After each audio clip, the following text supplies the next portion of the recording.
What's going on, guys? It's NJ Gloiper again. We're back and we're reading Sources of Power by Gary Klein. And tonight we're reading Chapter 8. Chapter 8 is titled The Power to Spot Leverage Points. I'm sort of losing my voice.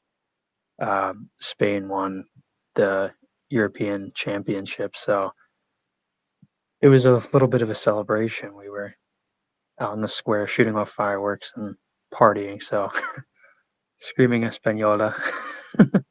But we're back. We're relaxing. We're reading books. We're winding down. But let's get into it. Let's get into Chapter 8. We'll see how much gas we have in the tank.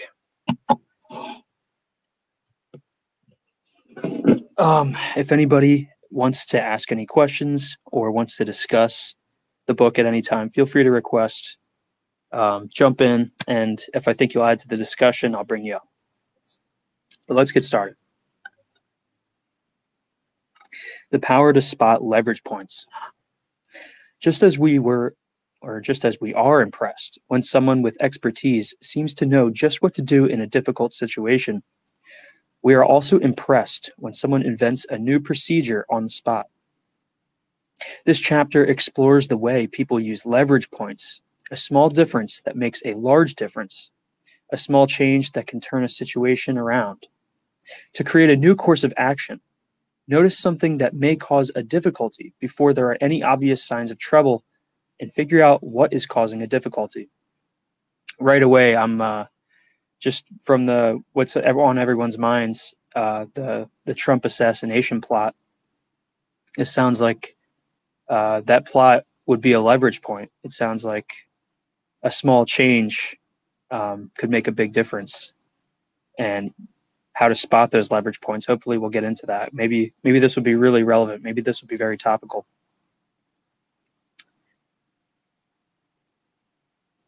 If you have the task of moving a boulder, you can put your shoulder against the stone and strain to overcome its massive inertia.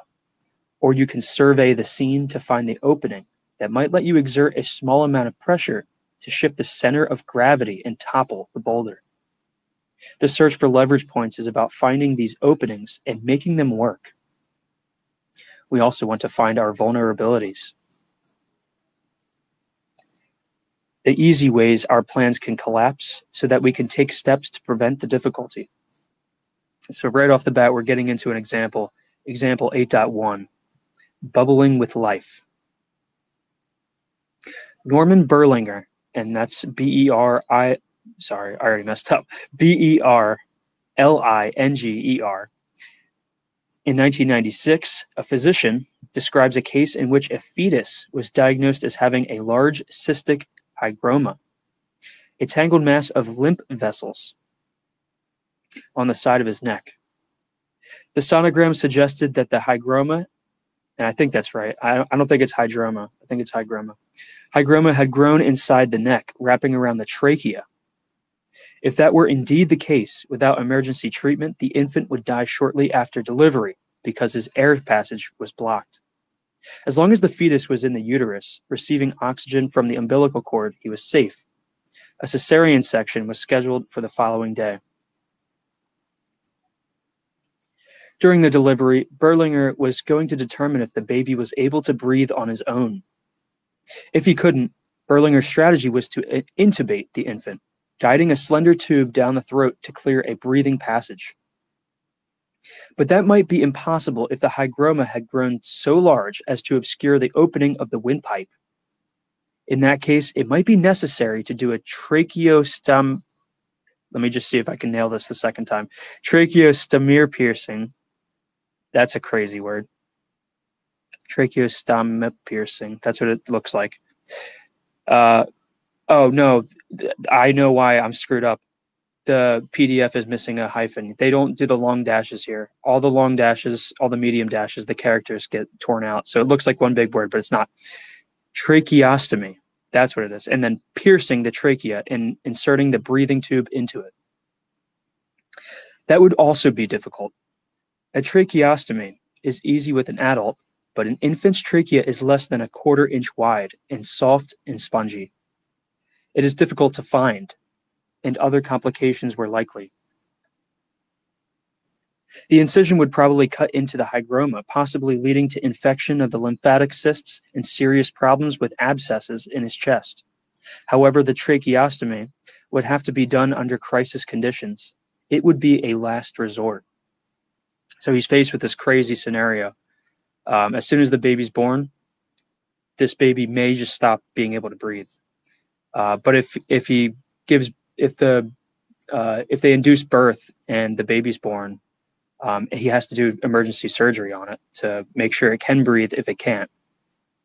So as long as it's in the womb, it's fine. But as soon as it's born, they got to do emergency surgery if it can't breathe. So that's crazy. So all he's got is time right now to think. Upon delivery, the infant gave a cry, suggesting a clear breathing passage. But then the passage sealed up. The infant could not even grunt. One of the nurses suctioned the infant's mouth and nose and placed him in front of Berlinger.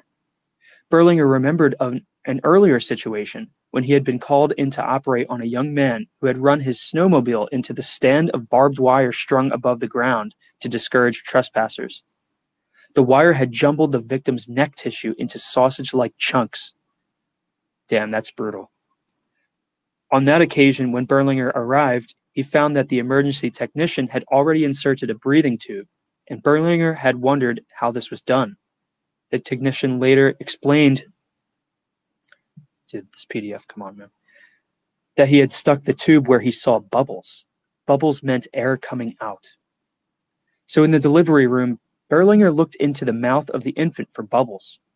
All he saw was a mass of yellow cysts, completely obscuring the air passage. No bubbles. Berlinger placed his palm on the infant's chest and pressed down to force the last bit of air out of the infant's lungs. Berlinger saw a few tiny bubbles of saliva between some of the cysts and maneuvered the tube into that area. The laryngoscope has a miniature light on its tip, and Berlinger was able to guide it past the vocal cords into the trachea. The infant quickly changed color from blue to a reassuring pink. The procedure had worked. That's crazy. And for him to make the discernment that he should associate those two events, the two situations with one another, that's like true problem solving. That's like the definition of pattern recognition, being able to see it once and being able to associate it with future patterns. That's the mark of intelligence, as far as I'm concerned. This example involves high-pressure problem solving. The physician did not have any procedures for inserting the breathing tube into the infant. He did recall an analogous case, a far-fetched one at that. It was about an adult and not an infant. It was about an accident and not a birth. It was about someone else's actions, not his own. The key point of similarity was discovering the air passage in an obscured throat, and even the analogy was not sufficient. There were no bubbles. The physician had to invent his own way to produce bubbles. Skillful problem solving is impressive because after the fact, the solution seems obvious, yet we know that without any guidance, most people would miss the answer. They wouldn't even know that an answer was possible. We would look into the infant's mouth, see the mass of cysts, and abandon the idea of inserting a tube, immediately turning to the risky tracheostomy procedure with no time to spare. A leverage point is a focus for building a solution. It is the starting point for insightful problem solving. In example 8.1, the leverage point for the physician was the idea that bubbles could be used to find a breathing passage that otherwise could not be seen. In example 5.1, the leader of the emergency rescue team improvised a new way to rescue the motorist who was trapped in his car after it crashed into a concrete support. Some goals stayed the same. Make the rescue quickly, do not endanger the victim, allow the victim to receive medical treatment, but some shifted. The goal of using the jaws of life to pry open the car doors was replaced by the goal of lifting the victim safely through the open top of the car. The strategy emerged on the spot as both a goal, lift the victim, out of the top, and an action sequence. Remove the top of the car, support the victim's neck and back, lift and turn the victim, and so on. The leverage point was the realization that the roof posts were fairly well severed so that the rescue could be made from above the victim. In that study of decision-making, we coded the incident described in example 5.1 as an example of constructive problem solving, not as a recognition-primed decision. One way to think about leverage points is to use an example from the sport of rock climbing. Some of you guys just got here. We just got done an example, but if you have anything you want to add, if you have anything you want to say or ask a question, or you just want to talk about the book, feel free to request and I can bring you guys up. But I'm going to get to this example and then I'm going to say some of my thoughts. Because I'm not totally able to articulate them just yet. I can feel that I'm making associations, but I want to read this and then see if they're cooking, you know? So example 8.2, holding firm. To move from one place to another, a climber makes use of holds. What are the features of a hold? It turns out that holds do not have context-free features, such as protruding at least 2 inches and extending at least 4 inches across. A hold, rather, is whatever I can use to propel myself forward. If I can kick off with some power and do not have to travel too far, the hold can be smaller. On a more horizontal surface, at the start of the climb, a simple ridge less than 1/4 inch wide may do. If my fingers are tired, the protrusion needs to be larger. If it has been raining, or the climb is more vertical, or I don't think that the rock is strong enough, I need a larger surface. A hold doesn't have to protrude at all. A crack into which I can insert my hand will work. If the crack is too narrow to accommodate my hand, but I can insert a finger and bend it so that the knuckle can be used as a brace, that may work too. For these reasons, no one can examine a photograph and identify the holds. What counts as a hold depends on the condition of the climb and the climber. Similarly, in problem solving, we build our plans and solutions from the holds that we recognize. So context. Of course, there's a motorcycle going by. So context. Context is key. In the last chapter, what they were saying was that experts, what they do more than novices is they value and weigh situational awareness. They read the situation as much as they can. They gather all the data they can. They observe before they act or think. So that's like induction. And that's what experts do. That he was literally telling us that novices do not do that. They have to rely on the steps that they learned for training, the exact cues that were taught to them. They can't extrapolate or interpolate. They can't come up with new stuff on the fly. They're just stuck with their training. But experts can kind of fudge it or like kind of smooth two ideas together to create a new one. Just by reading the situation and finding analogous situations that they've experienced.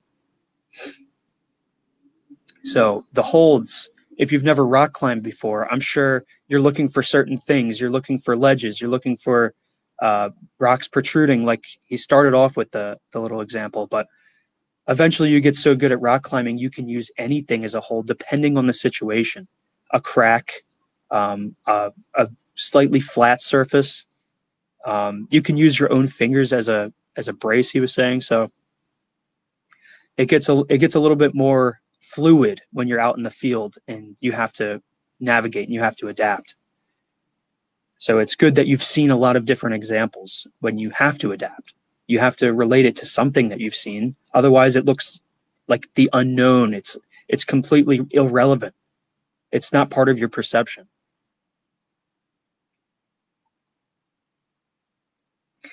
My colleague Steve Wolf and I first noticed the use of leverage points in a study of chess players. Sometimes the chess players were trying to reach a goal. If I can only get that rook off the open file. And the other times they would notice a happy accident. For example, one player was mentally simulating a sequence of moves and noticed that he could attack his opponent's queen. He didn't find any way to capture the queen, but started thinking of how to use this attack to gain some other advantage. The leverage point was in realizing that there might be an advantage gained in pressing the attack on the queen. The decision maker, now acting as a problem solver, can try to use experience to identify leverage points and construct a new course of action. So you're kind of like extending the rule set, or extending the possible moves, or extending the possibilities. You're seeing different avenues into the future, different paths, different solutions. In evaluating whether the action will work, the decision maker now can try to improve it or try to work with a different leverage point. Another approach is to try to modify the goals, which may result in the identification of different leverage points. The evaluation process can alter the understanding of the situation itself. And one thing that, this is funny that I have to bring him up, it was the first time I had heard it. It was from Jordan Peterson. He was talking about how your perception is mapped directly onto your organs. And before it reaches your brain, your muscles actually have to process the information first. Like your spinal cord is reacting to things before you can consciously do anything about it. Your perception, like the direct input and output of some situation. So your gaze, your visual perception, your perceptive field of vision, that maps directly onto your spinal cord in some fashion. That's how you even get muscle memory. You don't have to look at something. Your muscles are reacting to something before you even have time to consciously think about it.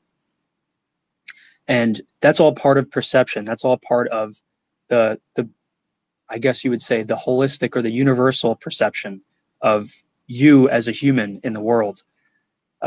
So being able to understand a situation, you have to have perception in the first place. And he's saying that you can modify the goals. So we're goal-seeking people. Like, people are goal-seeking is what I mean to say. Everyone does it. Everyone has goals. Everyone's trying to do something in the world. Or at least if you're trying to solve a problem, you are.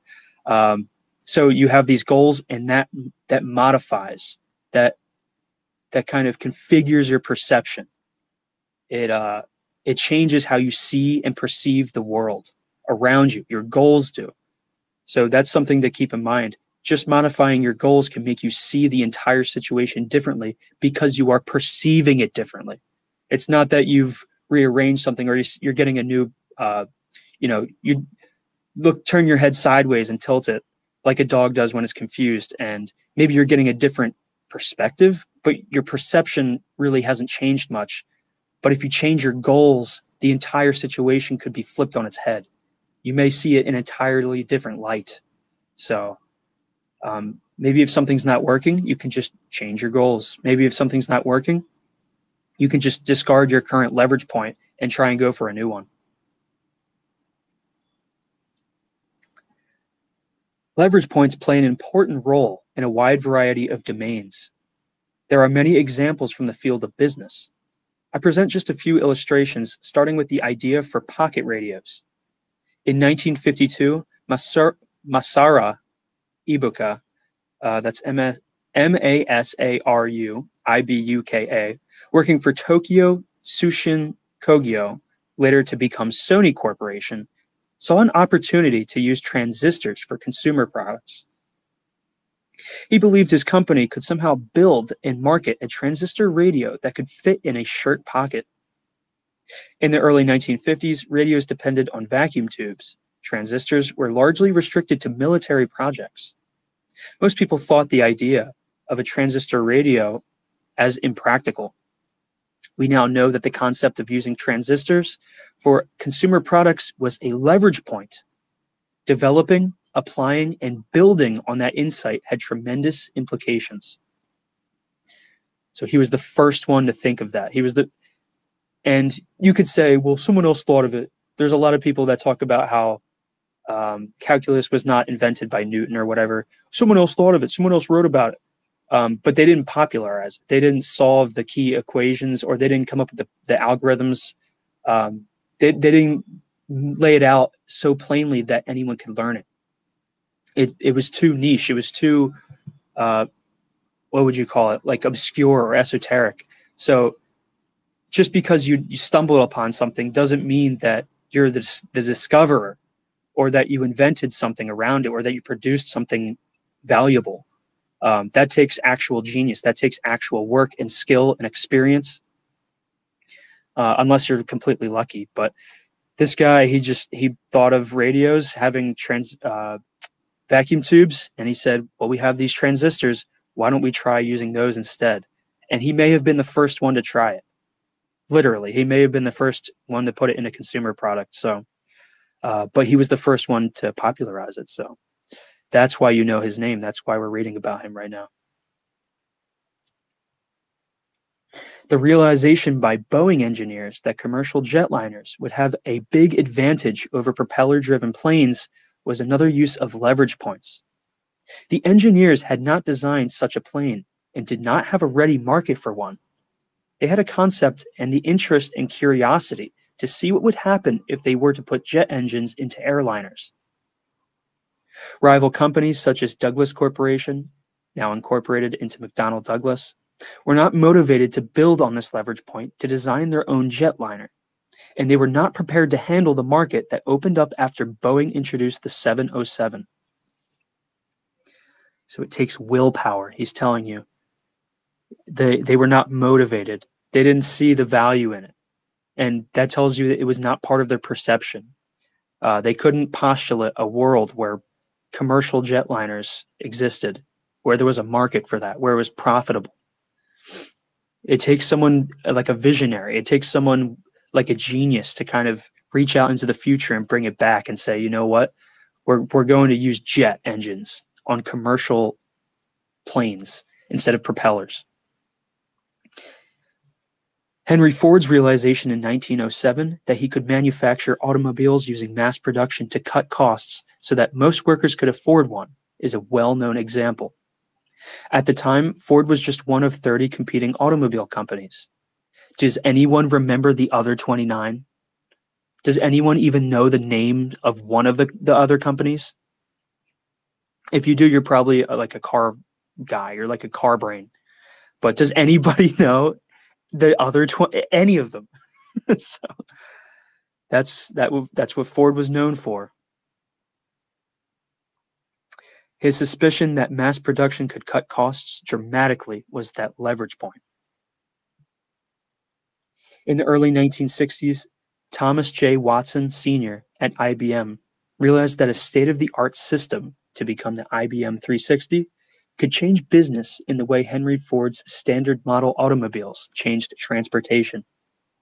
IBM invested more money to build the 360 model than the cost of the Manhattan Project to build the first atomic weapon during World War II. Peter Schwartz, in 1991, describes a project he performed for Royal Dutch Shell. The question was about the Soviet Union's future policies on selling petroleum. Schwartz wondered whether there was any reason for the USSR to make a dramatic policy change. In reviewing some demographic data, he realized that the USSR could be headed for a sudden crisis. The population of elderly was increasing sharply, but the population of young adults entering the working class was decreasing. So he imported the Third World. Schwartz wondered what this discontinuity might mean, and in exploring the implications, he was able to forecast years ahead of the event the possible destabilization of the USSR. He had discovered a leverage point for predicting a society under strain. Scientists also rely heavily on leverage points. In a study of how successful human factors, scientists and engineers first came up with their ideas, Klein and Hutton in 1995, we found that they were able to identify leverage points as opportunities where a need existed and the technology had become sufficiently mature. In other words, the scientists were not single-mindedly pursuing important topics. Unless they had a sense of how the problem could be solved, they did not get engaged. The leverage point provided them with a sense of the solvability of the problem. For example, for miniature visual displays, color would be better than black and white. However, color displays have lower resolution than black and white because it takes a mixture of 3 primary colors to produce a single pixel. Dave Post, a specialist in visual perception, wondered if he could use a subtractive method rather than an additive method to get the same resolution as black and white. This hunch was enough to keep him working on the project and scavenging for funds for several years until the technology was worked out. In another example, Lee Task, a specialist in optics, noticed that pilots using night vision goggles could not read their instrument panels while landing their aircraft. He believed that the key data elements on the instrument panel could be incorporated into the night vision goggle display, so he identified this to his sponsors as a work project. Within a few months, he had developed a successful prototype. Military commanders also need to detect leverage points. They need to find ways to exploit enemy weaknesses and detect signs that an adversary is preparing to do the same to them. The concept of maneuver warfare is to discover efficient opportunities for achieving powerful results. It stands in contrast to attrition warfare, the approach of using force-on-force engagements to wear the enemy down. A skilled commander is able to study a map and quickly detect the leverage points. Clausewitz referred to this capacity as the coup d'oeil, the rapid size-up that identifies the critical points in the terrain. Clausewitz named, by the way. Leverage points are just possibilities, pressure points that might lead to something useful or might go nowhere. Expertise may be valuable in noticing these leverage points. You can think of it like in a video game. These leverage points are like the big boss at the end of the level, or like the door that's like locked and you don't have the key yet, and you're trying to get enough experience points to be able to take on the boss so you can move on to the next level or figure out what's behind the door by, you know, getting to the key, but you have to probably beat a boss to get to the key. It's all about experience in video games, and that kind of maps onto what we're talking about here. It's about experience, being able to, you're like gathering as much data about the world as possible so that when the time comes when you need to make a decision or you need to associate 2 ideas together that no one else has associated before, you need to join 2 ideas together, two critical ideas where no one has done that before. It's a novel thought. It's a novel and truly original idea.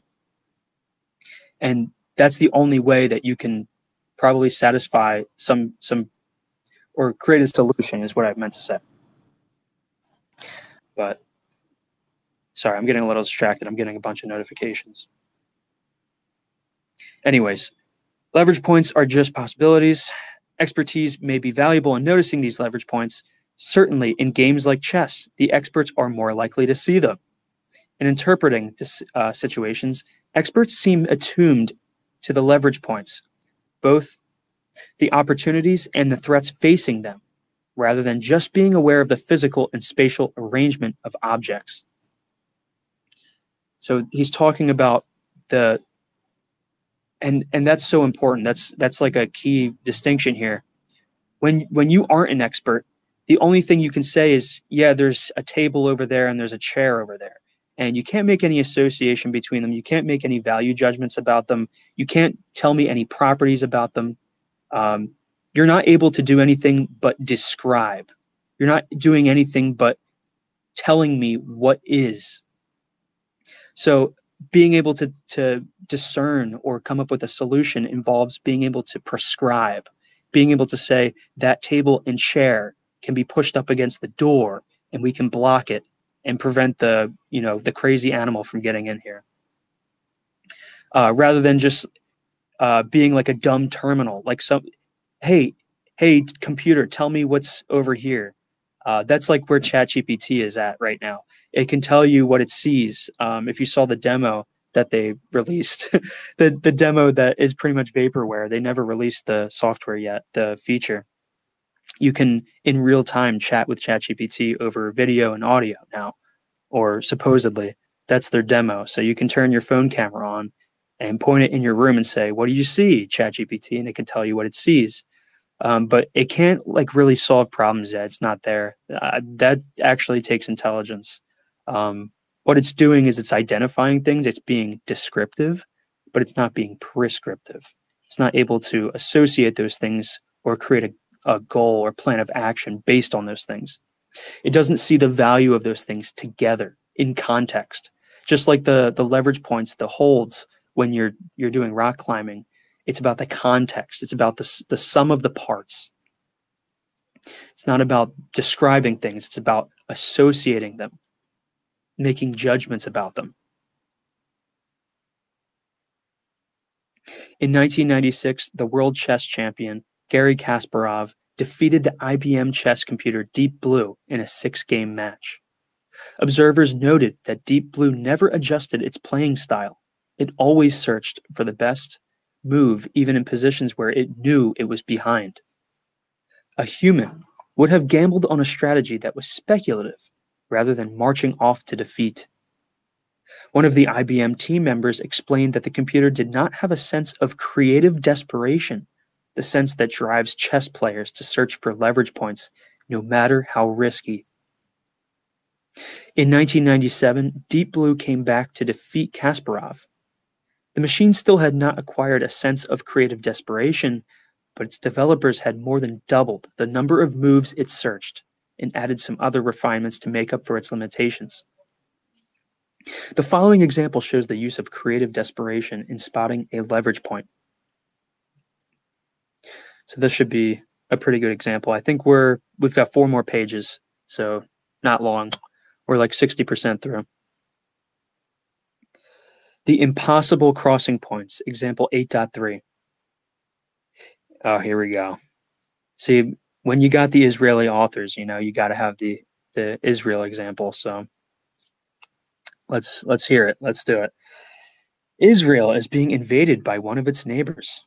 The Israeli Defense Force commanders decide that they need to infiltrate tanks across the battle lines to conduct a critical maneuver, but they cannot find an acceptable place for the tanks to cross. One of the commanders scrutinizes the map and points to the place where the tanks will cross. Here, he says, where it is marked impossible. That's where we cross. He knows that the terrain has been tested with platoons, which consist of 4 tanks, and they have failed to make the crossing. Accordingly, the map was annotated to show the failure. But he also knows that the terrain sufficiently well to realize that they can send 1 or 2 tanks at a time and make it through. And they do. This theme is repeated in many domains. Experts know how the official records are compiled, whether they are maps, computer manuals, diagnostic tests, or air crew checklists. They know when the steps have to be followed and when to make exceptions. And what is an exception? So if we're following a checklist, we're following a rule, it just means that it worked for pretty much everybody else. There's the old saying, the exception proves the rule. You would say that the rule works for everybody most of the time, if not all of the time. But the exception proves it, because every once in a while there's an exception, and it makes it very clear that, yes, that was only an exception. That's the only time that can work. And so it's the outlier. It's the weird circumstance that's not in the rules, because the rules aren't 10,000 pages long with every critical detail about every possible outcome or solution or situation. You can think about a driving test. Everybody's taken a driving test. Everybody's driven a car. And the driving test is it's a finite set of questions. You could have an infinite number of questions, an infinite number of situations that you would have to account for in driving. Um, just as an example, the amount of pedestrians that are in New York City. Just think about how many ways someone could be in your blind spot or in front of you or behind you or around you in such a way that you would have to react in a different way than if it's raining or if the weather's good or if you're going fast or slow, or depending on the quality of your car, like if your brakes are bad. All these things could be on the test, but that's not part of the test. Those are all exceptions. The rules are the rules of the road, like being able to read signs, being able to read traffic patterns and stuff like that. So there's only so many things you can codify into a rule set. There's only so many things people can remember. There's only so much we can keep in our minds and account for at any given moment. Nobody can remember every possibility. No one can account for all of that. That's kind of Luciferian, actually. That's like believing that you can know everything, believing that you could enumerate every possibility and account for it somehow. That's like the Tower of Babel. That's like that. If you had to go the symbological, whatever, the way of symbology, if you had to go that route, it's the Tower of Babel situation. It's like making something infallible. Always turns out to be a problem. It always turns out to have some kind of fatal flaw because you can't do that. Nothing is infallible in this world. Nothing man-made anyways. So what we do is we make a decent set of rules. We come up with a set of rules that is adequate, that is appropriate and sufficient for most cases for the general populace, and the exceptions, we arbitrate on them, and we handle them in the context out in the field. And that's what experts do. They know when to call this an exception and when to call it, we got to play this by the book. So a real maneuver, a real maverick, they call them that because generally they're good at doing that. They're good at making things exceptions. They're good at picking those out and seeing the key leverage points and making use of them. And people who are just like drones, or people who are robotic or very mechanical, they just follow the rule book because either they can't find the leverage points, or they can't make good decisions, or they just don't want to, or it's too risky. They're risk averse. So you could think of it that way. But yes, it's all about finding rules and finding exceptions and knowing the difference. And knowing the difference is what makes you an expert. Leverage points provide fragmentary action sequences, kernel ideas, and procedures for formulating a solution. Experts seem to have a larger stock of procedures that they can think of to use as starting points in building a new plan or strategy. These can serve as holds to get the process moving, or in a combination with other fragmentary actions. Novices, in contrast, are often at a loss about where to begin. We also need to spot leverage points that can work against us in order to learn the weaknesses in our plans. These are sometimes called choke points. For example, a manager of a production line might realize that the whole schedule could be disrupted if a key part is not delivered on time. At that moment, no problem exists yet, but rumors about an impending strike at the plant that is producing the part cannot be shrugged off. It may be prudent to find a backup supplier just in case. By noticing leverage points that can work against us, we buy ourselves time to take preventive action before the emergency arises.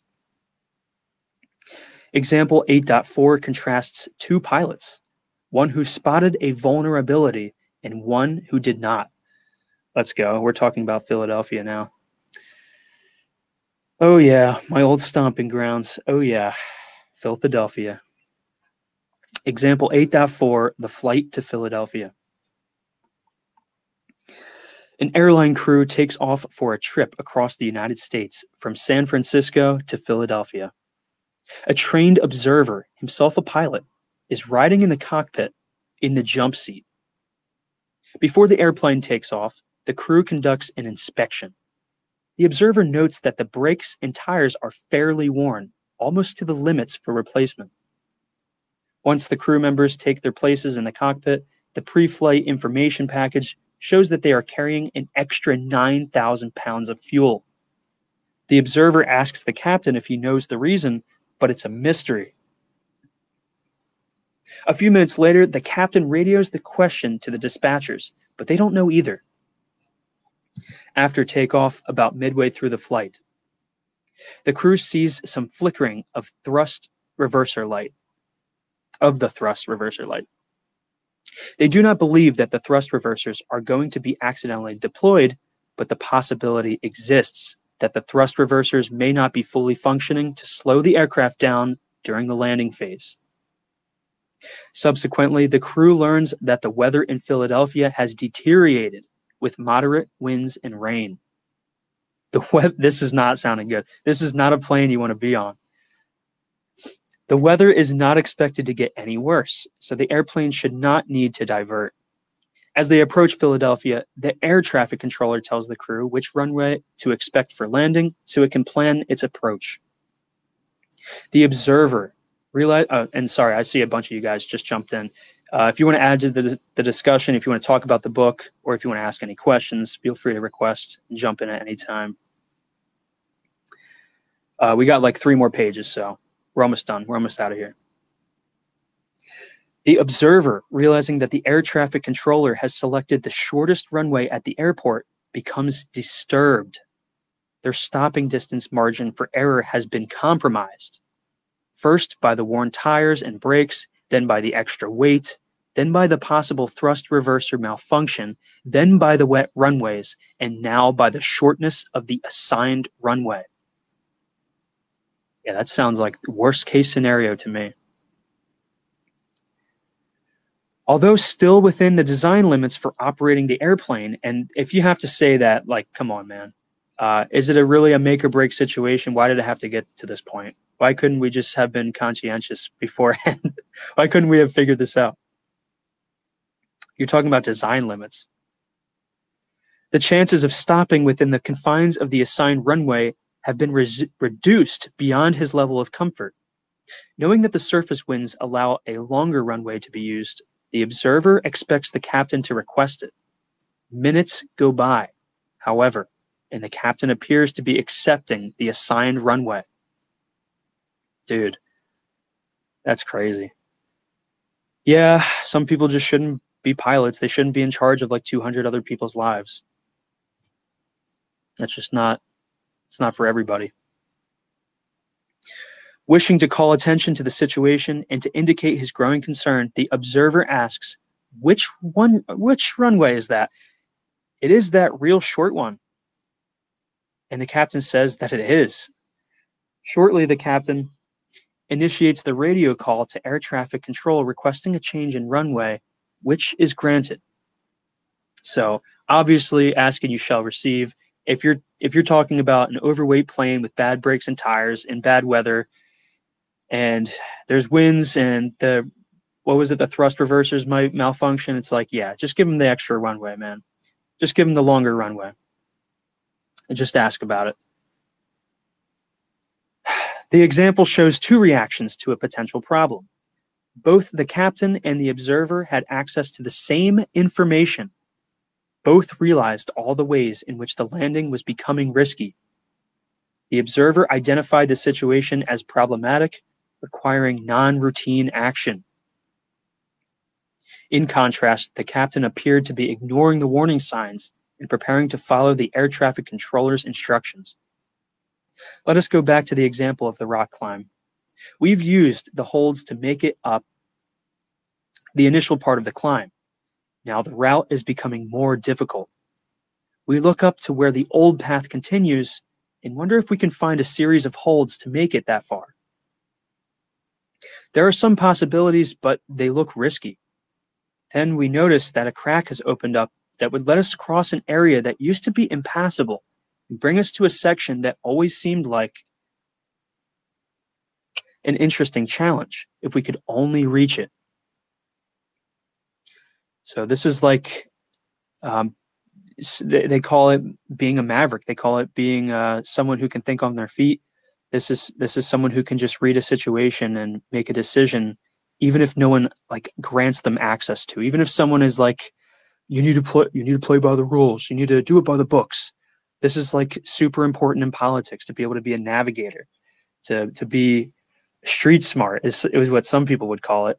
To just be able to make a decision that's not really in the rule book. That no one told you that you could do that, but hey, maybe it's actually the best decision right now in the context of everything else. This seems to be the time to try it out. We cross over using the new crack that opened up and now have to find a way forward. We scan the rock to discover the possibilities it offers. Each time we notice a good hold, we use it to map out how the sequence might go. Once we come up with the leverage points, we need to fill in the remaining details. In the harness rescue example, the commander synthesized a course of action by starting with the fragment of attaching a ladder belt to the semi-conscious woman. From that starting point, he worked out the details of how to attach the ladder belt to her and how to tie a rope to the ladder belt to lift her to safety. By adding these details, the commander had the new course of action. In the rock climbing example, we need to tie the leverage points together into a path in which we can feel confidence. Once we see how to move from hold to hold, we have a plan. So identify your surroundings. And the last chapter was all about how induction is the tool of the experts. Observing the situation, gathering as much information as you can. Novices can't do that because they can't do anything with the information. It just overwhelms them. So experts are able to synthesize the information. They're able to take the descriptive and turn it into a prescription about the situation. And that gives them confidence. What gives novices confidence is a rule book. It's like a guidebook. So cues are useful. Cues are good for novices. Cues are good for experts. But cues alone aren't going to solve the problem. You need to be able to synthesize new information from the sum of the parts. It has to be greater than each of the parts just added together. We also know we will be changing the plan during the climb as we notice new features. So don't be afraid to change your plan. You don't have to be rigid. Once you see new, it's like the scientific method. If your hypothesis doesn't work out, you don't just like bulldoze through. You don't just keep chugging along like you didn't see that information. You have to take it into account. And that's the key to solving problems, is incorporating new information, induction. We may have gaps in the plan where we do not see the connection, but trust that we will find it when we get that far. Wow. Okay, that was an abrupt ending. That was the end of the chapter. That was chapter 8. That was finding leverage points, how to spot them, and what to do with them once you've found them. I don't know if anybody wants to talk about the chapter. I know some of you guys weren't here the whole time. That's all right. But feel free to request. Otherwise, I'm going to end the space because it's 2 a.m. here and I work tomorrow. So I don't mind chit-chatting, but I am not going to monologue. I'm not even going to try. But if you want to talk about it, if you want to bounce ideas back and forth, I'm game. I'm down. But that was chapter 8. We're going to do chapter 9 hopefully this week, if I can find the time. Chapter 9 is nonlinear aspects of problem solving. So rule books and guidebooks and playbooks are all linear. We need to be nonlinear. All right, we got Bookcat. Let's see what Bookcat has to say. Bookcat, you can speak. What's going on, man? Is this the Gary Klein book that Wendell was talking about? Absolutely. Okay. I was just curious because I didn't. I think I have it in my reading list, but I haven't read it yet. Yeah, Yeah, man. I don't know. What do you think? What do you think it has to do with? I caught kind of the end of this, but you mentioned the induction. You mentioned the inductive method. You Oh, mentioned yeah. knowing rules versus exceptions being the hallmark of an expert, that there are sometimes rules, but you have to think on your feet. What do you think that? I don't know. I'm just curious what your take is on that. You also connected it to political activity. Oh How yeah. do you think that you could train somebody for this, or do you think that it's innate, inborn? So what he said is that you cannot train someone to think like an expert. It's impossible. He said the only thing that can do that is experience. He said you just have to throw them in to a training simulator until they come out an expert, or you have to put them in the field. The only thing that can make someone an expert is experience. But what you can do to get someone up to speed is give them all the cues. So you ask an expert, you say, look, you have all these experiences. Give me like, and you have to distill it. You have to say, what are the good cues? You have to say, give me all the cues that you would say, like asking a forest firefighter, like what would tell you that the fire is about to spread, or what would tell you that the fire is about to be out of control and you should pull your men back. What are these cues? And it's all about cue finding and like pattern recognition and recognition based problem solving. So that's the only way to bring someone up to speed. But even then, an expert's going to outplay them every single time. But you can go from a novice to like an intermediate, uh, I guess, like level player based on just those cues. But someone who's never seen the situation before, who has no experience, can only go by the rule book, and that's it. Anything outside of it is just confusing and disorienting for them. Yeah. So what's the like? I'm trying to think about this. I posted this Socrates. I posted this Wikipedia quote about Socrates in the chat earlier. Yeah. Yeah. If you did link it to politics, so what is the what is the art of politics? What kind of experience do you need to have to be good at politics? Well, weren't we just talking about this the other day? People always talk about how politics is, well, Congress actually they write the rules, and then the whatever they pass them, and then that's the system. We just write laws and then we follow them. And if only it worked that way. If only we lived like in a vacuum, like under a microscope. If we were just like all wearing lab coats all the time and everything was just a perfect simulation. Sure, yeah, maybe that's how it's supposed to work, but you have to work within the system, and the system is not perfect, and people are imperfect, and they're actually greedy and they're selfish and they have their own interests. So like when that comes into play, it's like those are all things that you can kind of perceive. You can ask people their interests, and you can kind of get a feeling, and you can map out the landscape of like, well, I know this person wrote this law, but like why did they write it, or like what loopholes would they have written into the law, or like who is this going to benefit, and why would anyone want to write laws in the first place? Like, why would anyone want to take that job? So, like that kind of stuff. It's like the game is not just the rules. It's about being in the room, being in the room while it happens is like that's part of the game. You something people do like for I guess fun or whatever is like people will look at the chess replays. They'll look at like the move lists of like a chess game, but that doesn't tell you how someone thought about it. It doesn't tell you if someone made a critical decision here or there. All it tells you is like the history of the moves, what someone did in chronological order, and the important part was like how did they come to that conclusion? Why did they think that? And that kind of stuff. It's like the in between. It's like the stuff that's not exactly part of your perception if you're a novice. It's like something you would have to interrogate the situation with experience.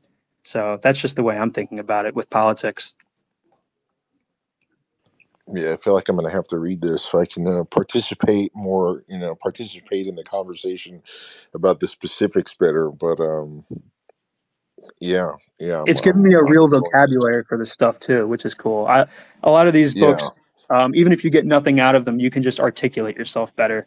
So I'm experiencing that. It's like illuminating parts of my mind that I couldn't really express, but now I can just talk about it freely. and you said we were talking about this the other day, but this is like what we're always talking about. I know, I We never know. leave this topic. This is always what we're talking about. Yeah, it's We're so going to be funny. around for years. We're going to be talking about. We're going to be discussing the same basic issue. It'll be like topical about the news or about a history or some there'll be some subtopic, but this is, the topic. Well, I don't want to get into the details, but earlier today in the GC, what specifically what we were talking about is like, the Hasbara stuff, like the disinformation you see, and Tarnseal's like, he's like, you just got to learn, you just got to be in the game long enough that you don't even have to think about it. You just know it's bullshit. You just know it's crap. You just know it's Hasbara. This is like some campaign. This is some disinformation, like the Eric Prince thing. Like all these guys are coordinating together right now to be like, well, we need to privatize the Secret Service under Eric Prince. Like, oh yeah, everybody just thought that all at once organically. That's just something everybody came to the same conclusion about instantly.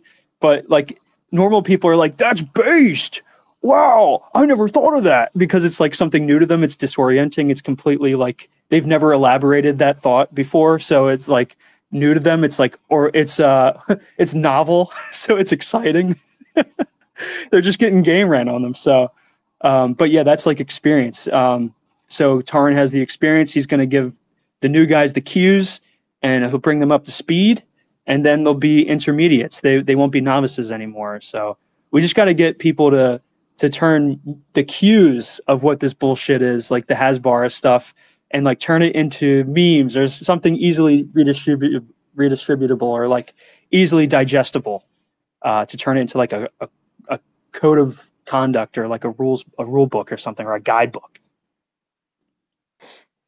We were talking about the Eric Prince stuff yesterday, before it was like, before everyone had their memos typed up. And I don't know if you caught it, but somebody was like, how did you guys know that?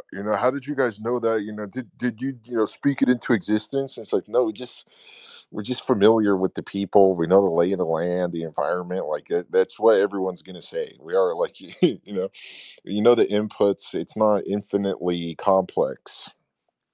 I thought that was kind of like a funny show of the method, right? Yeah, yeah. Um, how did how could you know that?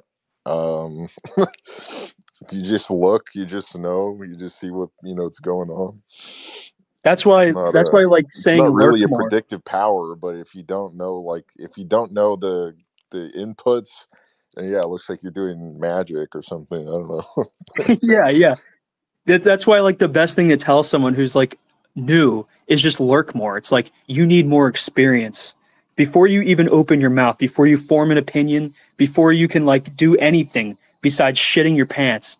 Why don't you just lurk more? Why don't you just like open your eyes, observe, do the inductive method, okay? Just go out there and gather as much data as you can and then come back to me with an opinion. But don't just ask me, how did you do that magic trick? Like that's not the point, man. I can't just do magic tricks for you all day. If you explain stuff to people, they're like trying to debunk it. You're like, oh, well, you said that, but it doesn't necessarily mean this, and all that. It doesn't that seem like a gap in logic? And what about if something else were to happen? It's like, yeah, but it didn't though. Yeah, but it didn't though. So somehow I had the sauce and you didn't have the sauce, and you're trying to figure it out. And you're on like trying to debunk me while I'm giving you the game. I'm giving you the game, and you are not picking it up. So you don't I don't know. You just don't have it. There's a significant amount of words and chapters and paragraphs and stuff in Plato that are written about can understanding be taught?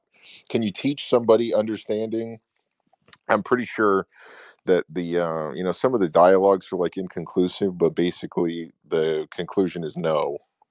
So I was I was curious what Gary Klein Yeah. says about it with relation to experts. Yeah, I would say that's pretty much on point. I mean, like it would track that the guy 3,000 years ago, the genius orator and thinker, would have it pretty close to the mark. But yeah, he's echoing Socrates. He's saying like the best way to become an expert is just to be in the field or be in the training simulator as long as possible.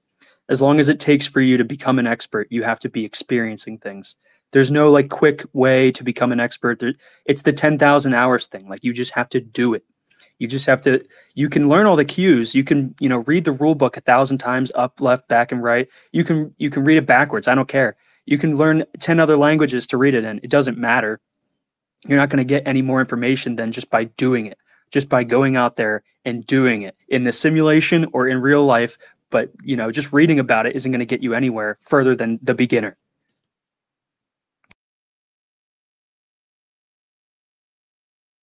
So some people like demand that we have a rule book or a guidebook or a manual or something, you know, because they want to know like what are we talking about. Sometimes if we tag new people in, like I've just done, every once in a while I'll like get inspired to tag a bunch of people into a chat or something, and then they, you know, they, it's like a revelation of the method. They're like, whoa, you know, how did you do that? I don't know. It's always this kind of thing, right? And they're like, you know, how they want to know the how of it. Yeah, teach me the rules, teach I me don't the know. cues. And it's just revealing that they're I think beginners. you think that's all it is. I always thought it was like an understanding problem. No, no, I think anyone with the willpower and the capability. Like some people are just too stupid. Like you can give them all the experience in the world and they will still never be like a nuclear physicist. It doesn't matter. Obviously, there's certain constraints, like biological constraints, whatever you want to call it, psychological constraints. I don't care. But anybody who has the willpower and the capability can become an understand, can be able to understand something. So what's the solution? If we wanted to get people, you know, if we wanted to get people up to speed with exactly what we're selling, what do we do besides put them in an environment where they, you know, like a training simulator, like, okay, everyone's going to play Civilization 5. Everyone's going to play Victoria 3. Everyone read the book club book of the month, you know, join the group chat, talk to each other on Discord. What's the way to get people experienced in a training simulator for the kind of thing that we're doing here Well, online? What do you think? one thing that Wendell did for me was I had like 10 accounts before this account, and I would just get blocked by everybody or I'd just get banned. And that's not a good way to simulate things. That's not a good way to like train. If you just like if your video game you like it breaks every time you lose, or like you have to go buy the new video game, or like that you lose all your progress, it's like you have to start over from the beginning. You're at 0 followers. You have to post slop until you get like 1,000 followers again.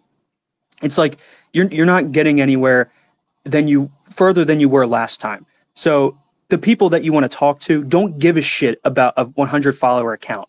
You know, I want to talk to Hadar Hazoni. I want to pick his brain, but I'm going to get blocked by him if I'm a 100 follower account with no blue check mark.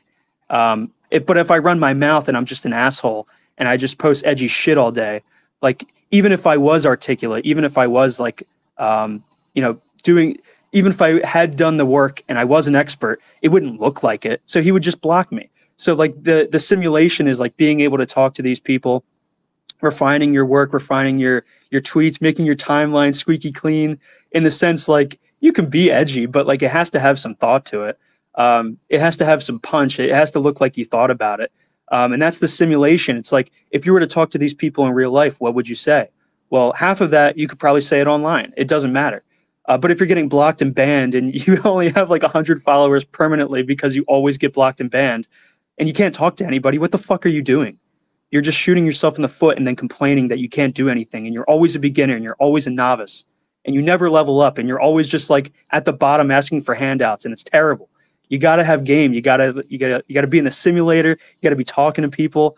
That's just one of the ways, but I'm glad Wendell told me about that. He just said like, you know, sometimes you just got to grow up. Sometimes you just got to cut the shit and, you know, be a little professional, and it goes a long way, and people want to talk to professionals, and they talk to each other all the time, and that's what you should be doing. You should be leveraging these guys being on Twitter at the same time as you and having their DMs open and just like using them the way they would use you, but in a moral way. You know what I mean? Like I'm not saying use them like like the way they would actually use you, but they're there. They're a resource. They're in the world. They're just like you and me.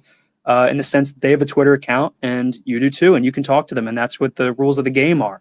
And you're just playing in between the rules. You're doing that thing where it's like, I know the rules of Twitter are like you're supposed to just like post slop content. It's microblogging. I'm supposed to post, about the black crime or whatever. But what if I used it the way I want to? Nobody gave me permission, but I can just do it, and I can just go become a professional. I can just go become an expert. I can go get my 10,000 hours.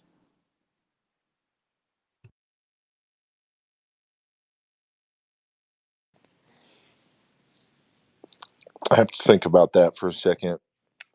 Wendell told you to just cut the shit, and when was that? Well, not like one on one. He wasn't like it wasn't like I was doing this and he was like, okay, and Jake Kuiper, you need to stop. It was more like I was observing other people, falling short, I would say.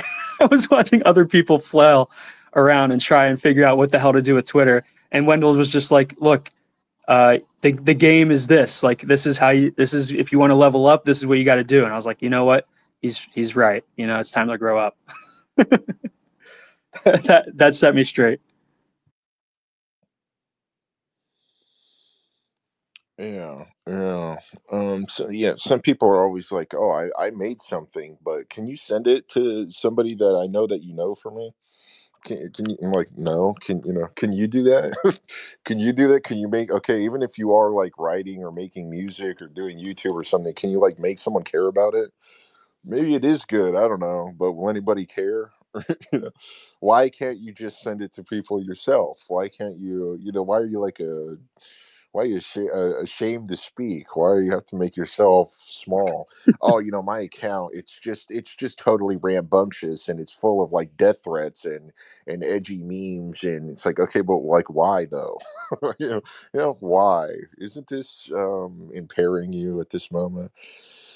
You know, I used to say stuff like this, and everyone would call me like a de-radicalization fed or something. I'm like, no, no, you can like believe whatever you want, but what if you just made it look social? What if you were just pro-social? What if you actually had ideas and you wanted to spread them? Is it good? Is it a good idea? Like, is it helping you spread your ideas when you have to get constantly banned and when no one wants to talk to you?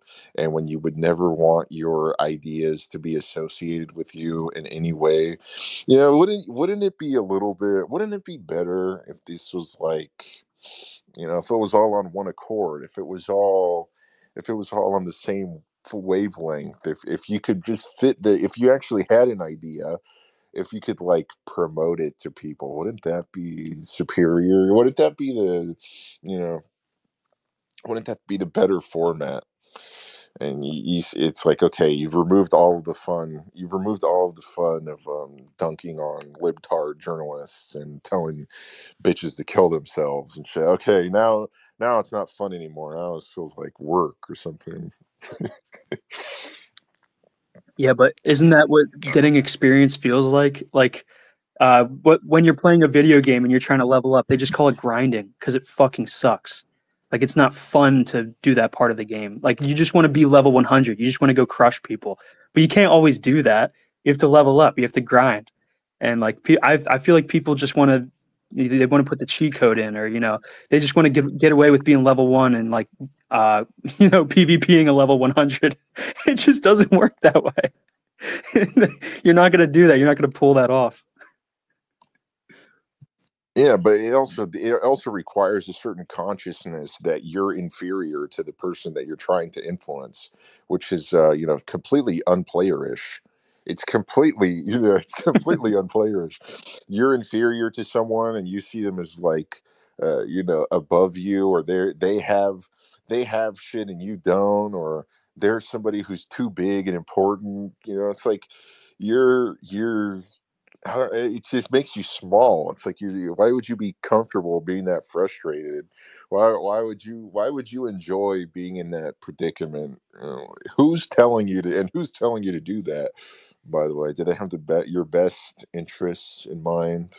You know? Yeah, that's like one of those things where it's like, yeah, I might have the freedom to just go say the N word or whatever. Like that was like the classic thing was like people would just egg you on in spaces to say the word just so they could have a recording of you saying it. So that if you ever got too big or something, or they wanted to take you out, they wanted to get your account banned, they could just have that recording and send it in. And it's like, yeah, you have the freedom to say it, but like, does that actually make you free by saying it? And actually, and you could argue, and obviously it's true, that it would actually limit you by saying that. Yes, in the act of doing it, you had freedom, but you actually made yourself like small, like you said. Like you have now given the power that you had away to somebody else, and it's just like, why not just keep that power to yourself? Why can't you just be uh, I don't know. It's just like hiding your power level. It's just shit like that. I feel like it's just that's a rule of the game that no one will tell you that it's like it's not in the rule book, but that's one of those things you should know. And people have to figure it out the hard way, or they don't want to listen and they just want to do things their own way. They want to be a total maverick. I just want to do things my way. Well, that'll only get you so far, man. Like, why don't you play the game right?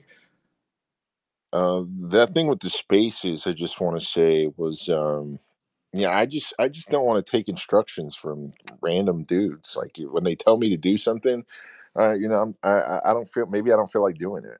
You know why? I don't receive instructions from strangers on the internet. So I'm not trying to prove anything. If they don't invite me to their insane forums or whatever, their little communities, like I don't give a shit.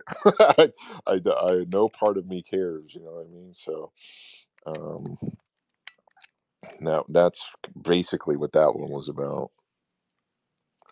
um yeah, I don't know. I'm not like trying to prove anything. I don't necessarily want weird, like strange weirdos to accept me either, especially when they're foreign and have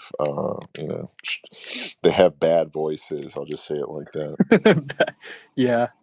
Yeah, I mean, like, that's like not even grinding. I know we were talking about the leveling up or like trying to get the right experience so you can become an expert. You have to recognize what's actually getting you somewhere. And I think a lot of people, that would be part of the guidebook. You were saying like people want to ask like, what do I do? How do I go from level 1 slime to level 99 mob boss? How do I do that? And it's like, well, maybe if you just give them the rules of the game and how to play in between them, maybe that would be the rule book. It's like, yeah, maybe you shouldn't just be mouthing off and spouting off all the time to people that you could otherwise get a lot of information from. Even just, you don't even have to talk to them. You could just not get blocked, and then you can see their whole timeline. And you don't have to join their shitty group chats either. You don't. I'm not saying you have to go talk to these people in their own domain in their group chat with all their guys. You don't have to like infiltrate it. I'm not saying that, but you can still uh, talk to these people. I feel like some of this stuff is just like rules of personal conduct.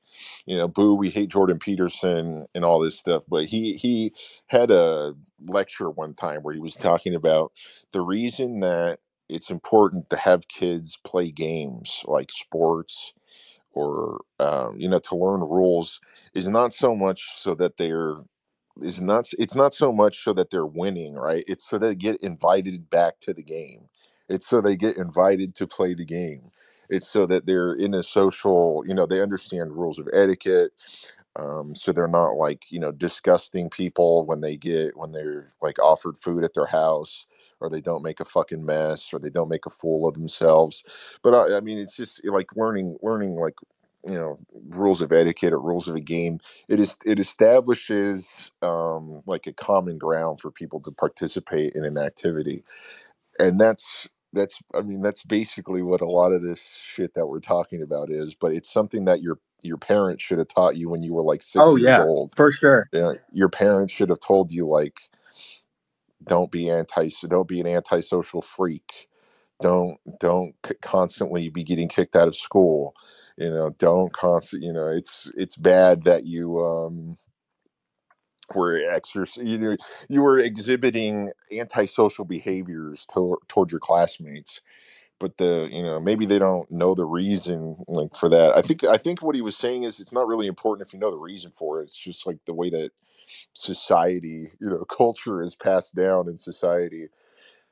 People don't know why they don't want their kids. They don't have to think about why they don't want their kids to cuss. It might just be like a personal preference. There might not really be a reason for it, but some people don't want to hear you, saying all kinds of words out of your mouth. So it makes you it excludes you from some activities. It excludes you from some social It circles. You excludes might you not from be getting getting more invited. experience. That's like the whole thing is it's like the idea is that if you want to be an expert and you want to have people look up to you as a professional and you want to be like I guess successful in life. That's like the whole point of it, right? Like what would we be doing if we weren't talking about being successful? Oh, this is how you lose. This is how you become a bum. Like no one gives a shit. This is how you be a successful like pimp. This is how you win and how you run the game. So it's all about getting more experience so you can become an expert so that you can be successful. That's like what an expert is they're successful. I'm taking it to something much more simple. It's like, maybe all you want to do is you want to go play Mario Kart with the cool kids on the weekend, right? You want to play Smash Bros. But the problem is that you fucking stink because you don't like shower, you don't bathe, you wear old clothes, right? Like something's wrong, you don't brush your teeth, you just go outside, and you're like a little kid. You're a little kid, and people just don't want to hang out with you because you smell like that. That precludes you from making friends. You probably get bullied, and it's just like, okay, you should have this kind of sense about you that your conduct matters. It's like a totally personal thing. I don't know. Every time that we talk about this stuff, I'm always okay, it's cool to have professional ambitions and stuff, but shouldn't you have been like learning this in third grade when you're on the playground? Shouldn't you have you been figuring this out like your whole life? You shouldn't have to have like an online guru who pretends like he's your dad or something. Like you, it's kind of like it is kind of fucked up if you didn't have a father or something, and maybe your mom was not really attentive or something like that. Like maybe there's a case where this is important, but even if you just like grew up outside a lot, maybe both of your parents had jobs and you were outside, most of your youth. You should have been figuring this stuff out like the whole time. It's something about you as a person, not only necessarily what you want, but also like how do you want to be perceived. Like you have a what's the term? There's a German term for it. It's like air layer or something like this. EHRE. It's like the social worth of a human being, right? The social worth of a man. I can't remember if it's air or layer. I think layer was the learning part of it, but it's like honor. Yeah, air is honor, right? EHRE. And so it's not just like doing fantastic tasks, but it's the social worth of the human being. Yeah, the I was reading. I think that was who's the guy that it starts with a C? Oh my gosh, it's the Roman senator. I can't even remember his name. It's terrible because I'm tuning this other book. The guy who is a Roman senator, and he was talking about how you can be basically at the edges of a society, or you could be the richest person in society, but you can still be detested. You can be extremely successful, but you can be like a burden on people. You could have a home that doesn't like work for inviting people. He was talking about how like inviting people into your home is like one of these things you can do to just engender your people to you or like make them like you. So like being a good what would you call it, like a host is like a skill that even if you're successful in every other part of life, you should have this other skill. And it's like, yeah, I know what you mean. Like it's not just about being successful. It's also about being like a well-rounded person or being like being perceived as a good person or like a likable person. So I get where you're coming from. Well, I say this sometimes, and it's not cope, but like, there is like a decent way to be broke. There's ups and downs in the game. You know what I'm saying? So, what I'm saying, there's ups and downs in this motherfucker. So, you might be on the down part, but you can still act in such a way as it's not like a burden or annoying or bothersome. Like, You could take a shower. You can make sure you're not wearing dirty clothes with pit stains, and maybe there's certain things that aren't luxurious. Maybe you're not wearing you know the best and finest articles of clothing, and you're not popping out in a leather jacket with the nice watch or whatever. Maybe you're like wearing something that you bought at Target, but you could still make it look. You can make it look okay. And people are gonna know that. You know, if you're wearing like fake shit or something, if you're wearing like fake jewelry, they'll be able to look at that and be like, yeah, that's fake jewelry. Like this is, yeah, what are you like trying to deceive me or something? Um, but a lot of times it's the behaviors that are associated with like broke people or poor people is that they have behavioral issues. They're like low Yeah. IQ, they have antisocial tendencies. They're probably, if you invite them to your house, they'll probably steal from you. You know what I mean? The like shit would just go missing. You invite them over and suddenly you're looking for that game, and you don't know where it went, and you're like, huh, I wonder if he took my Hulk game, my PlayStation 2 Hulk game. I wonder if that kid that has antisocial tendencies took my Hulk game. Yeah, it's But not so much like that he wears fake Nikes that you don't like him. It's like that is associated with people who are like dysfunctional or like bad behaviored or like malmannered. oh, it's deception too. So True. I just meant a lot of times a lot of times the idea of what you don't want to be around poor people or whatever. That's why some people pay twice as much money for groceries, and it's like people can't understand why they're buying expensive groceries, and it's like they don't want to be around people who are aggressive and angry and stink like shit in the grocery store. Why do people pay $300 to go to a gym? So they don't have to be around like freaks. They don't have to worry about like if they're going to shoot somebody at the gym who's having a bad day. They don't want to have to worry about pepper spraying somebody who's trying to having some kind of like low IQ poor person ego trip, and also like stinks like weed because they don't they stink like weed in the middle of the day because they wake up and they start hitting that what do they call it, the bar, the little pen thing. Yeah. It's not necessary. It's not, this is like a heuristic. It's not 100%, but there's a reason that those people are precluded from certain environments, and it's not necessarily because they're poor. Nobody comes up to you and says, "Hey man, how much money do you have in the bank? Hey man, how much money do you have?" Obviously, if you're so poor that you're picking out clothes from the trash can behind Goodwill or something, if you're wearing a plastic bag on your feet and you don't have a place to shower, and you can't figure out how to like make it to the beach so that you can you can bathe at the free bathing at the free shower by the beach, you know what I mean, by the bathroom at the beach. Something's obviously going to be wrong with you, but that's probably a deeper issue than just like money. But no one ever comes up and says, "Hey, how much money do you have? How much money you got? What's your monthly income?" Have you ever answered that question? Some people say that too for like talking to girls. Oh, I have to make $10,000 a month, and then girls will like me. It's like, how would they know, dude? How do they know how much you make? You tell them? Is that how you lead? You're like, yeah, I make. What happens if you don't do that? You're like, yeah, man, I make I make about 3 grand a month.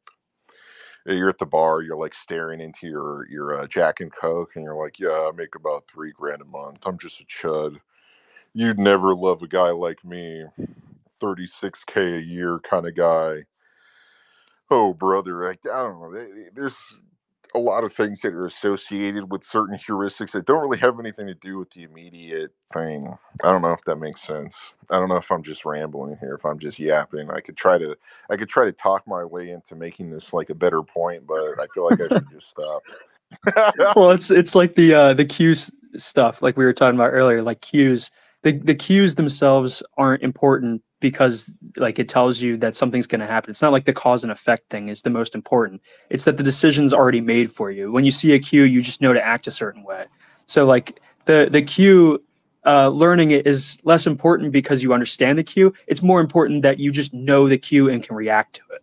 So like that's what takes you from like level 0 to level 1, uh, so to speak. So like yeah, when you avoid people for wearing fake Tims or whatever, or like the fake Nike hat, yeah, I mean like it's you're you're avoiding them not because it's fake, it's for all the other things and like the associations of those things. The cue is more important, just that you know it. To bring it back to the book.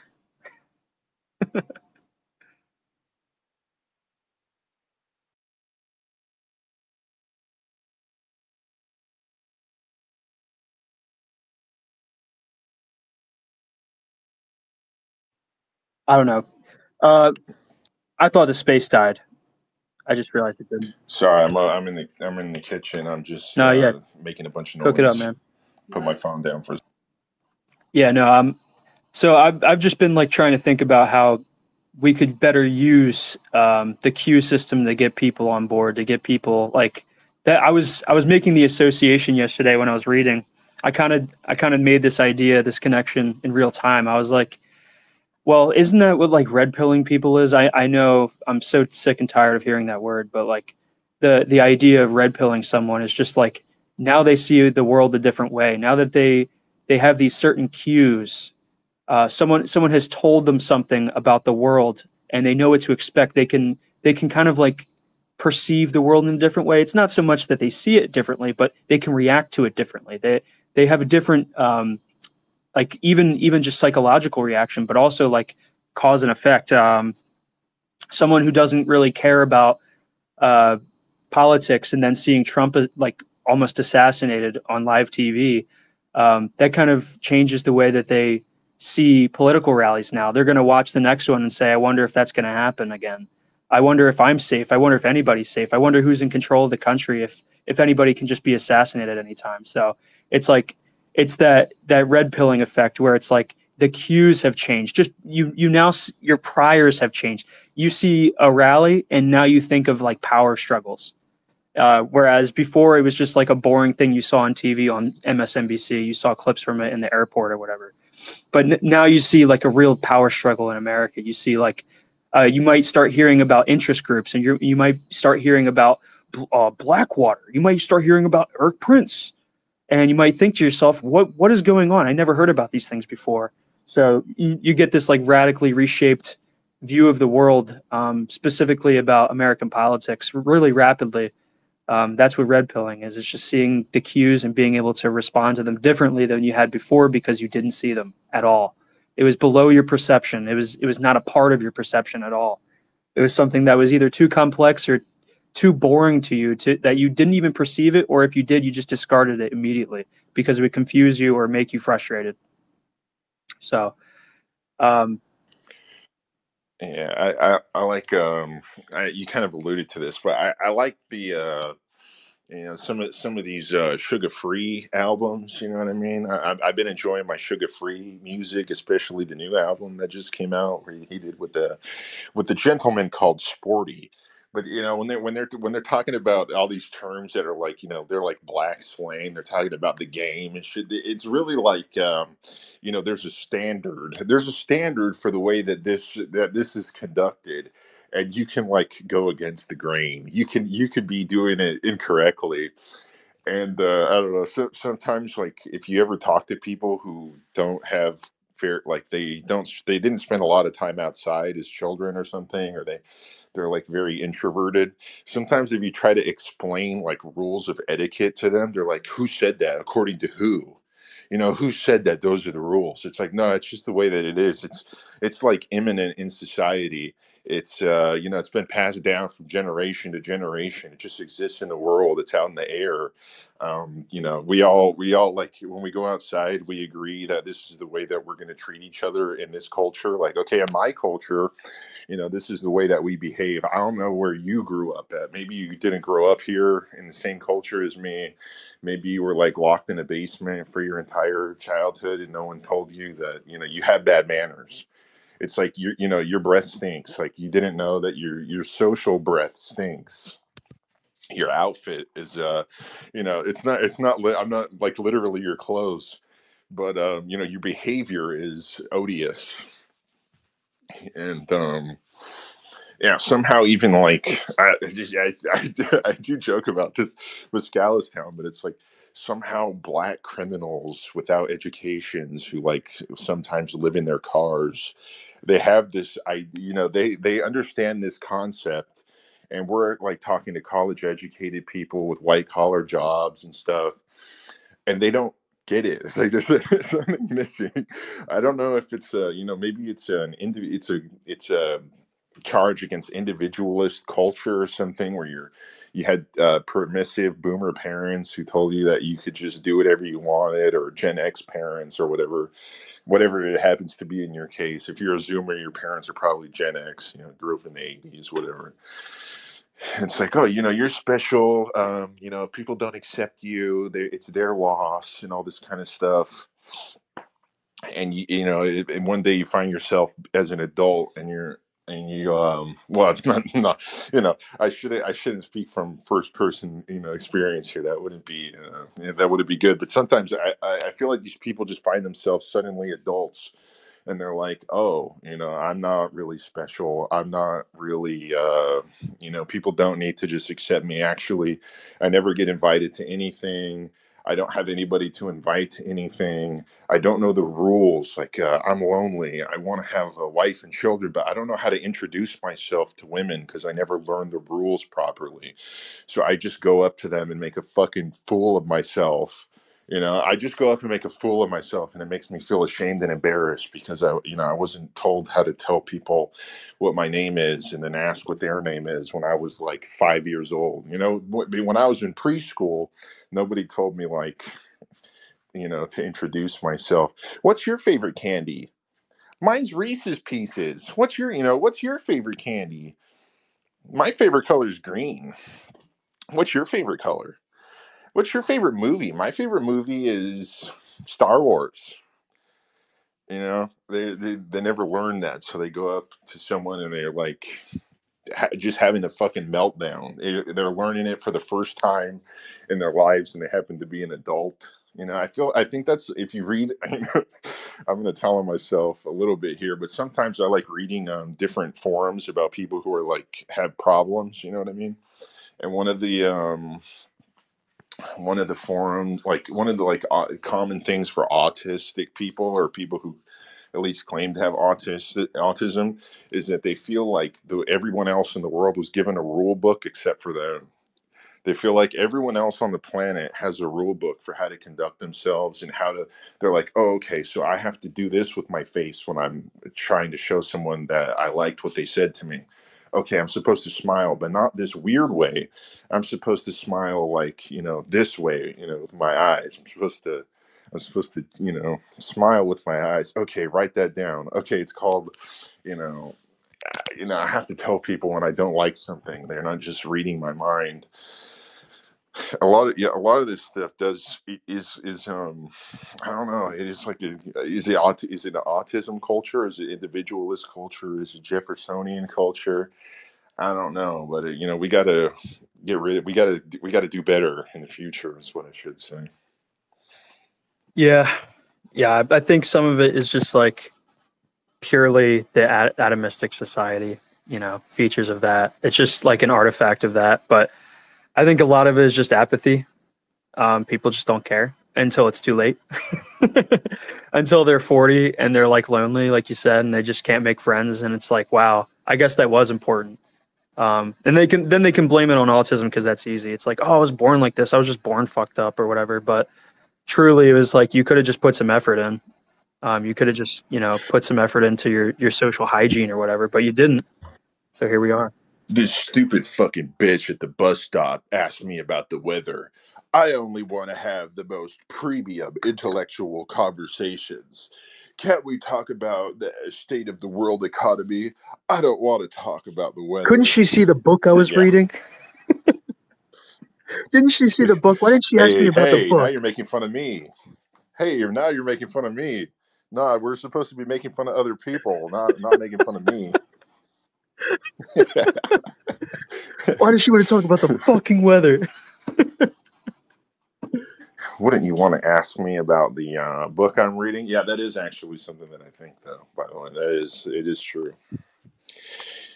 Just because someone talks to you doesn't mean you need to respond to them. But you should be dealing from a place of plenty and not a place of poverty, if you know what I mean. Like, if you're just waiting for anybody to talk to you outside, maybe you're just like happy to receive a crumb of attention from another human being or something. But if it's not really that strange to you, you could start holding people to a certain kind of standard, if you know what I'm saying. Take your own advice. Take your own side, boy. Oh, you want people to come up and talk to you? Maybe you should try that. Maybe you should try talking to people. Maybe you should start complimenting people. I like your shoes. I like that book you're reading. What's that book about? Blah blah blah. I wish people would just do that Yeah, more. you see what it feels like when you go up to someone. You're like, okay, it's not really about the shoes, not really about the shirt, not really about the book. I'm just like trying to establish a fucking a little bit of human rapport in the room here. And you're like, oh, that's what other people are doing when they're talking to me. Oh, they're not just wasting my time with conversation about the weather. They just wanted to like chat to me. They wanted to know about me. Oh, okay. Like, oh, all right. But if you never do it, then maybe it just seems like everyone's annoying you with random conversation. I don't know. If you're experiencing that, you're going to grow up and be lonely. So if you feel like everyone's just bothering you with small talk, and you always want to be an asshole to everyone because it makes you feel superior in the moment to like turn people away or think of them as stupid, it's going to be all bad for you in the future. Yeah, that's self-inflicted. I think that's totally avoidable, and I would not attribute that to autism. I would not blame that. I would not lay that at the feet of some vaccine or something. But yeah. Well, I know it's late. I don't know if you guys have any other thoughts, but I'm gonna close up the space. I'm tired, man. I was just trying to read a chapter of my book, and then the book cat comes up here. So that's what happens, I guess. You just got to be able to hang with it. You got to be able to roll with it. All right, good night. No, he's got the cold shoulder now, but well, thanks for coming in, book cat. I appreciate it. I like the conversation. Even though it gets a little off topic, that's what I want. I don't want to just talk about the book all the time. I want to build a little human rapport. So if anybody else wants to do that, feel free to call in next time. But I'll be doing another space soon, so keep an eye out for See, that. I thought it was on topic. I thought that was what the topic was about, Yeah, but but you that's yeah, but you missed the first half. You weren't even here the whole time. No, that's I'm true. just That's fucking. true. It was good. It was on topic. I have to work more. Yeah, yeah, lurk more. Lurk more. Uh-oh. I this is what happens. I wanted to end the space and then Chief requests. Let me just bring Chief up real quick. I got to see what he has to say. I just have to see. Now it's a burning question. What could Chief have to offer me? Chief, what do you got? What do you got for me, man? I just want to say hi and stop by. I guess I know you're doing the Sources of Power. Wanted to go and say hi to you and book hat. Let's go. Hey, Chief. How are you, man? It's I'm doing. good to hear from you. Yeah, it's good hearing from you too. It's been a crazy day or so. It's been just surreal, insane. But yeah, it's been hectic. So we're all hanging in there. Yeah, I got the swing of the near Trump assassination, and then my entire city is going insane right now because Spain won the Euro Cup. So I was Oh out yeah, there, that's true. yeah, I was hanging out with the locals, and it's just like it's party city right now. So I'm surprised that it's not too loud right now. It's pretty late, but yeah, the swing of emotions from like, okay, my president was almost killed, and then like, okay, but one of my favorite sports teams just won the Euro Cup. So yeah, it's been a whirlwind, man. It's been a crazy last couple of days. I I don't even. Nick's monologue was crazy though. Nick's monologue the other night was fantastic. That was the best show he's ever done. He was spitting that one from his chest. I could tell. So I was lucky to be awake for that one. That was incredible. Yeah, and I'll say this also, like, just, the what Nick talked about with the 50 Years of Darkness. It's so real as to how close we were to that, and how one literal inch could made a difference between a Trump being alive and having Nikki Haley as president. You know, Yeah, yeah, it's like Nikki Haley being president, and then having the backup of like JD Vance as vice president. Like, right. you know the rest. We talked about it, but yeah, it's just like it was so close to total defeat. It was so close to just Israel getting everything they wanted, and Yeah, us getting put last as usual. exactly. And it's like, I've just heard, like, for like, I've been in these spaces for like hours and hours, hearing like stuff like how it's not there's no conspiracy. It's just a lone wolf. It's just, it's just normal and all that, and unity and stuff. You know, Yeah, it, can you tell me why they bring in the Krasenstein brothers? If not, you can DM me. If you don't want to even tell me, that's fine no, too. no, But I'll tell you. I mean, like, dude, the whole. why the hell do they bring those people into every space? I can't listen to spaces with them in it. Well, the funny thing is, I got to be in the spaces with people who, are completely incorrect for hours and hours and hours and days and weeks and months, literally. So I Yeah, I mean, don't know how you do it. but I mean, like, the whole point is, like, against, like, it's like to balance out the panel, essentially, because you have like all these like quote unquote right wing people, and some are like not right wing, some are just kind of like weirdos, and then some of them are like don't know what they're talking about. Then you have people who are on the other side, and those people range in terms of what they in terms of if they're ops, like the Cunningham person who was ex CIA in X in quotations, or you have other people who are just there to disrupt, or people who just don't know what they're talking about, right? So it's a whole variety of things, but it's basically you have to like try to like make your point stick, and talk over other people to get your voice heard. Essentially, it's like a whole it's almost like a whole strategy. Like, how do you go and like talk in spaces without like coming off as the wrong way, but also make your point when people can actually hear it. It's just lots of games with that whole thing. But Hey, yeah, that's kind of what we were talking about earlier. So that's kind of cool. Yeah, that's very topical. So I'm glad I asked that. yeah, it's like, with the Krasensteins, like they're up there all the time, and it's like you know what they're talking about. Oh, it's just everything's normal, nothing to see here, and it's like, wow. So I'm praying to think outside the box a little bit, or think about what people would do for power, what people would do for their to achieve their goals and money and influence, right? I mean, it just is. It's a lot of not. It's people who are just naive, in my opinion, and aren't willing to accept that there are people out there who will go to very great lengths to achieve their goals. And I think it has to do with, again, people just in society not really understanding that concept, and just bogged down and watered down to thinking that politics is rainbows and sunshine and nothing else. I mean, politics is like the biggest blood sport in all of history, literally. So, Yeah. I mean, I think there's a lot of naive people out there. But I try correcting it a little bit. No, that's pretty good. That's almost exactly what we were talking about earlier. So that's kind of cool that you folded that in there. But yeah, they're a good foil, I guess. They're good like if you want to show people what it's like to be a total plan truster, but for Zog or whatever. Yeah, sure, sure. Like that's the Krasensteins. They don't think anything's amiss. Everything's normal, running according to plan. And you're a conspiracy theorist if you think one iota of that is false. So yeah, they're a good foil, I guess. Yeah, Low key 4'8" foils.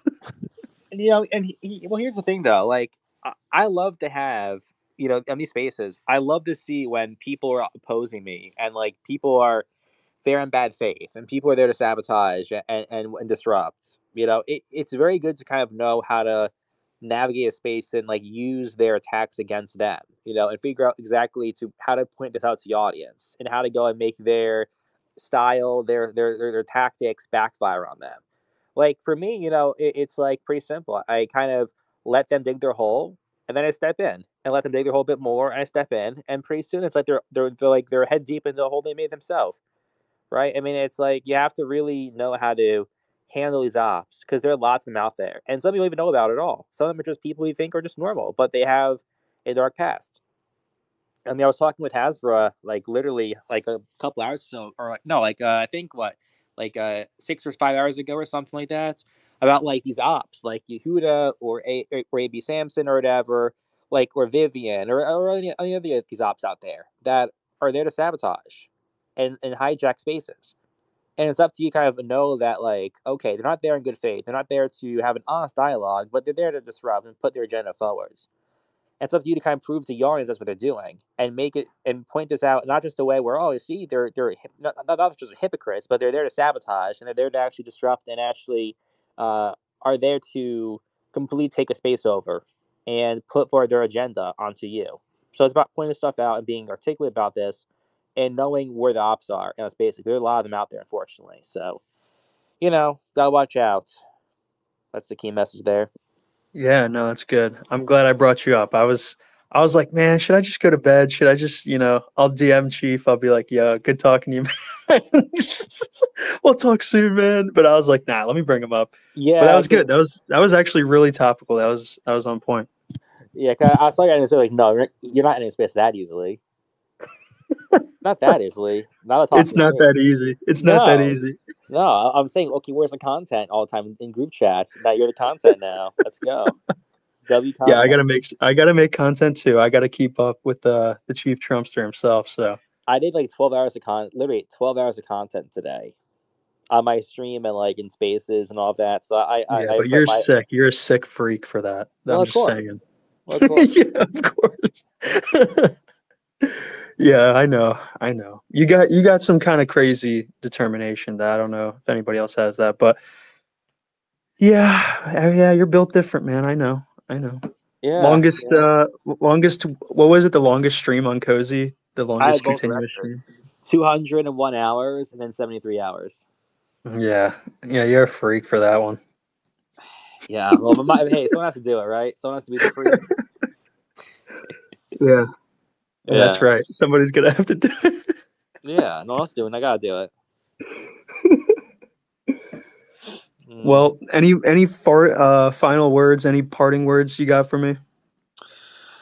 No, you can't in the space. I gotta be live still. I gotta keep making content. Someone has to make All right. content. You Well, have you, to you do it. better start a space because I'm gonna end this one. I gotta No, go to you sleep. can't. What do you mean? Yeah, I gotta end the space. Yeah, I gotta end the What do space. you mean? You're tired or something? What do you mean by that?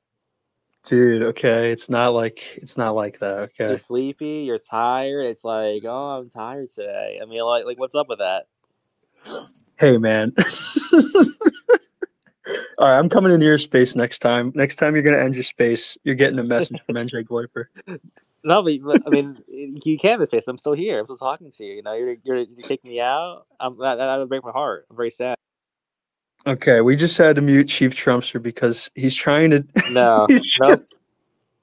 I broke through the system. I broke through the mute. Yeah, see, this is ridiculous.